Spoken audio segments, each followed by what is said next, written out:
자, 그리고 이제 환경 설정에 대한 건 그 정도로 살펴볼 수가 있고요. 이제 하드웨어를 설정하는 영역들인데, 뭐 이 부분은 장치를 관리하는 영역이기 때문에 여러분들 입장에서 어떤 장비가 붙을 일이 있는 경우 이제 쓰게 되겠죠. 보통 많이 쓰게 되는 기능을 한번 보면 네트워크 쪽인데요. 이 네트워크 쪽에서는 여러분이 가지고 있는 인터페이스에 따라서 다양한 네트워크 설정을 하실 수 있고요. 예를 들어 뭐 VPN 접속을 해야 한다. 그러면 여기서 이렇게 VPN을 쉽게 할 수 있어요. 오픈 VPN이라고 하면 그냥 이제 추가해서 하시면 되고, 그리고 PPTP VPN을 이제 쓰시는 경우라면 이제 이 메뉴를 이용해서 이렇게 설정하고 하실 수 있고요. 그리고 이 네트워크를 쓴다 안 쓴다를 결정하는 버튼은 이제 이걸 가지고 활성화 비활성화를 조정하면서 이렇게 사용할 수 있게 됩니다.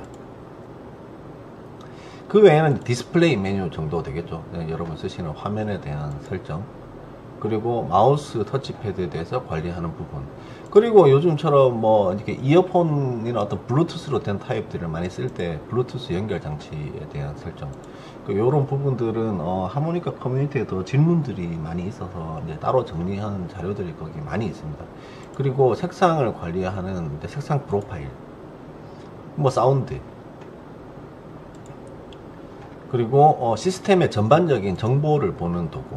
이게 이제 기본적으로 리눅스 민트 팀에서는 이런 도구를 이용해서 시스템 정보를 주고 있는데요. 저희가 이제 작업을 하다 보면 사실 이 정보로 되게 부족한 경우가 많아요. 그래서 저희가 팀에서 사실 추가한 프로그램이 하나 있는데요. 이 하드웨어 정보를 나타내기 위해서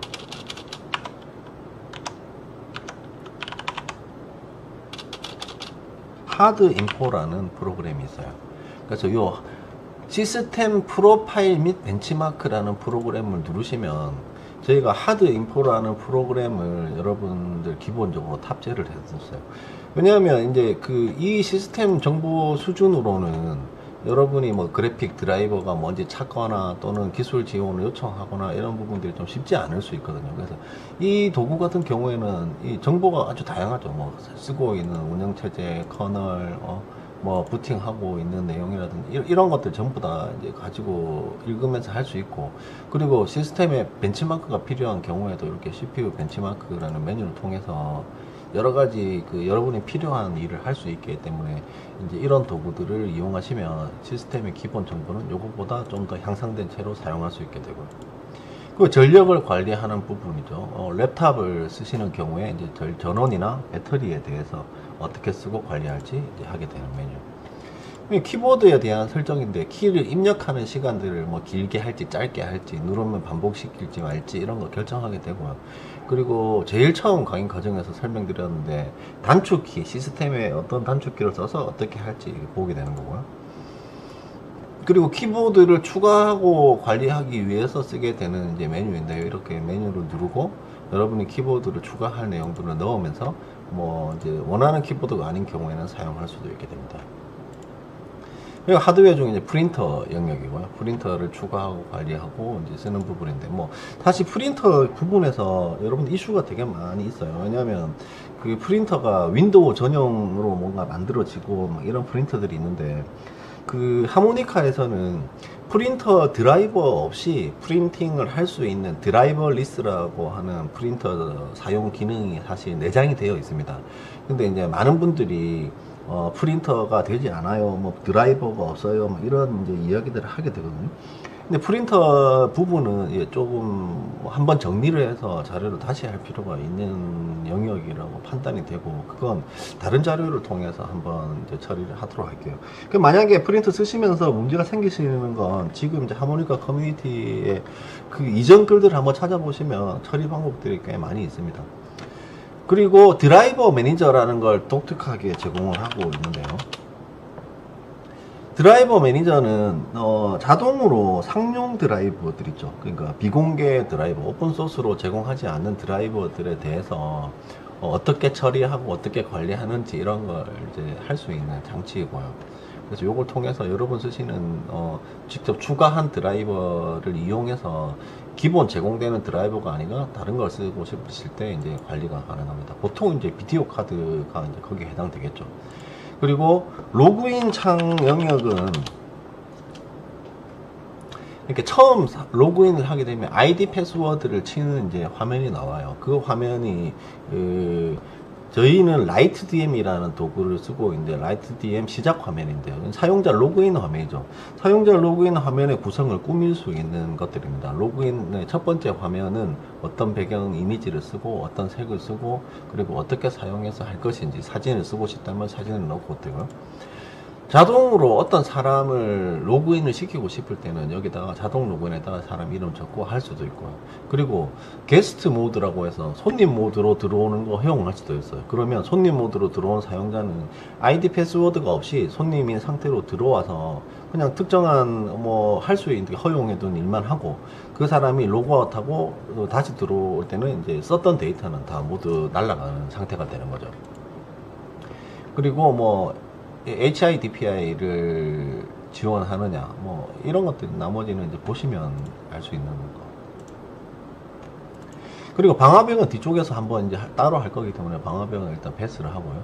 사용자와 그룹도 뒤에서 할 거기 때문에 패스를 하고요. 나머지 관리가 필요한 거 소프트웨어 소스 한번 살펴봐야 되는데요. 개방형 OS는 소프트웨어 소스 코드의 이 저장소라고 하는 게 이렇게 오피셜 레파지토리라고 하는 것들이 있는데요. 이 하모니카에서는 이렇게 두 가지 주 OS와 기반 OS에 대한 주소를 가지고 있어요. 하모니카 팀에서 직접 운영하고 있는 거고요. 왜냐하면 하모니카 OS의 업스트림이 되는 건 이제 리눅스 민트인데, 리눅스 민트는 또 업스트림으로 우분투를 쓰고 있기 때문에 저희는 우분투와 리눅스 민트를 다 이제 미러링 서버로 하고 있고요. 그 외에 이 개별 저장소로도 어떤 필요에 의해서 하나씩 추가한 것들이 존재합니다. 그리고 이 사람들이 이제 작업을 하는데 좀 더 쉽게 쓸 수 있도록 하기 위해서 네이버의 저장소라든지 마이크로소프트의 apt 저장소라든지 이런 것들을 이제 추가해서 지금 해뒀고요. 각각이 이제 공개 키를 임포트한 결과들이 이제 이렇게 있는 거죠. 이거를 유지 관리하기 위해서 여기 있는 메뉴를 통해서 뭐 쓰지 않는 설정 값을 지우시거나 중복되는 서버가 있어서 이제 그걸 합치시거나 이런 걸 할 수가 있게 되고요. 그리고 여기 remove duplicate entry를 하면 여러분 apt 저장소에 보면은 같은 줄이 중복되어서 업데이트 할 때 이제 오류가 나는 경우들이 있거든요. 그럴 때 그 터미널을 쓰지 않고 여기 메뉴를 통해서 하실 수 있습니다. 자, 여기까지 시스템 설정 도구에 대해서 전반적으로 살펴봤고요. 시스템 설정 도구 중에서 제가 뒤쪽에서 따로 빼서 지금 이야기를 하고 싶었던 부분이 이 사용자 계정 관리 영역인데, 자, 사용자 그룹을 일단 누르시면 이런 형태가 나와요. 그래서 여러분은 사용자와 그룹을 임의로 추가하고 삭제하고 마음대로 할 수 있게 되는데요. 제가 하나를 추가해 볼게요. 추가하는 창을 누르면 계정의 유형이 이렇게 표준과 관리자라는 유형이 있습니다. 그래서 관리자의 권한을 주고 싶지 않고 일반적인 기능만 제공하고 싶은 경우라고 하면 그냥 뭐 유저 이런 사람을 하나 만들겠죠. 그리고 이렇게 추가를 하면 유저라는 사람이 이렇게 생기게 되고요. 사진을 다른 걸 지정해서 이 사람이 쓰게 하려면 이런 형태를 쓰겠죠. 근데 지금 이제 비밀번호가 설정되지 않았어요. 그럼 이걸 더 클릭하시고 비밀번호로 뭐 이런 식으로 이렇게 치죠. 그리고 이렇게 바꾸기를 하면 이 사용자는 지금 설정한 이제 사람의 비밀번호와 계정을 이제 설정이 됐고요. 그리고 이러한 사람의 그룹을 다른 사람 그룹에 넣고 싶을 수도 있거든요. 그래서 이 사용자를 그런 경우에는 이 그룹에서 뭐 특정한 그룹을 하나 만들어 보죠. 저희가 normal users라고 하는 그룹을 하나 만들어요. 그럼 일반 사용자라는 이제 그룹이고, 이렇게 만들게 되면 여러분이 여기 normal users라는 게 생긴 거 보실 수가 있죠. 뭐 삭제하시려면 당연히 이제 이거 누르시면 되고, 그럼 사용자의 그룹을 변경하고 싶을 때 이 조금 전에 만든 normal users라는 이 그룹으로 체크를 하게 됩니다. 그리고 원래 users에 있는 그룹을 해제를 해줍니다. 그럼 이렇게 변경을 하면 이 사용자는 normal users라고 금방 저희가 만든 그룹 안에 들어있기 때문에 이러한 그룹에 소속된 유저를 부여하고 관리하는 과정을 GUI 환경을 함으로 통해서 저희가 특정한 권한이 필요하거나 어떤 프로그램에 어떤 제약을 걸어야 되거나 이런 경우에 이 사용자를 관리하는 모드로 쓸 수 있는 기능이 되겠죠. 그래서 이 부분을 저희가 그 좀 알고 있어야 PC를 관리할 때 도움이 되는 이제 기능이고요. 네, 하모니카 OS는 여러분의 PC를 보호하기 위해서 방화벽을 제공하고 있는데요. 방화벽 프로그램에 설정하는 법을 한번 알아보도록 하겠습니다. 방화벽 설정을 위해서 프로그램 메뉴의 기본 설정으로 가시면 방화벽 설정이라는 프로그램이 있습니다. 그래서 방화벽 설정을 누르시면 여러분 시스템 관리자 권한을 묻게 되는데 최초 설치 시 입력하신 비밀번호를 사용하시면 됩니다. 프로그램이 실행되면 최초 상태는 방화벽이 비활성화되어 있는 상태로 존재하는데요. 여러분이 방화벽을 쓰기 위해서 이 두 번째 프로필 밑에 있는 상태라는 부분에 아이콘을 클릭하시면 이 아이콘의 색깔이 변하면서 활성화 상태로 바뀝니다. 그 상태에서 규칙 탭으로 이동을 하셔서 여기서 방화벽을 이제 추가할 수 있는데요. 플러스 버튼을 누르면 방화벽 추가 화면이 등장합니다. 근데 여기서 두 가지 모드가 있는데요. 하나는 어플리케이션의 포트를 모르는 사람들이 프로그램이라는 이름을 기준으로 방화벽을 추가할 수 있게 해줍니다. 그래서 여러분이 HTTP 포트를 잘 모를 경우에는 HTTP라는 포트를 이용해서 어떻게 해야 되는지 잘 모르죠. 몇 번인지. 그럴 경우에 HTTP라는 프로그램만으로 추가를 하면 이렇게 이제 HTTP라는 게 추가되는 거죠. 그 외에 다른 포트를 여러분 임의로 추가하기 위해서는 간단하게 또는 자세하게를 쓸 수 있고요. 간단하게 해서 저희가 한번 뭐 8080 포트를 한번 추가해 보죠. 8080 포트는 보통 톰캣이 쓰게 되니까 톰캣이라고 정하고 포트를 8080이라고 정합니다.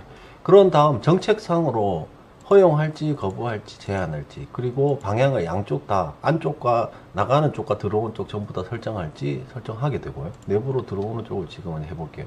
그리고 프로토콜은 TCP와 UDP가 있는데 두 개를 동시에 허용할지 말지 설정하고 추가 버튼을 누르게 됩니다. 그러면 뒤쪽에는 지금 8080으로 톰캣이라는 이름을 지었던 것이 이제 추가되게 되고요. 이 방화벽 설정한 내용을 삭제하기 위해서는 마이너스 버튼을 이용해서 설정된 방화벽을 삭제할 수 있습니다. 그리고 이 방화벽이 작동되었던 여부를 보기 위해서는 리포트라는 메뉴를 통해서 이제 볼 수 있고, 그러니까 리포트와 로그를 통해서 어떻게 사용되었었는지를 알 수 있습니다. 그리고 리포트 메뉴는 현재 방화벽이 이제 필요한 상태들을 보여주는데요. 네트워크에서 요청이 들어오고 나가고 있는 상태들이 이제 표시가 됩니다. 자, 지금까지 방화벽에 대해서 알아봤고요.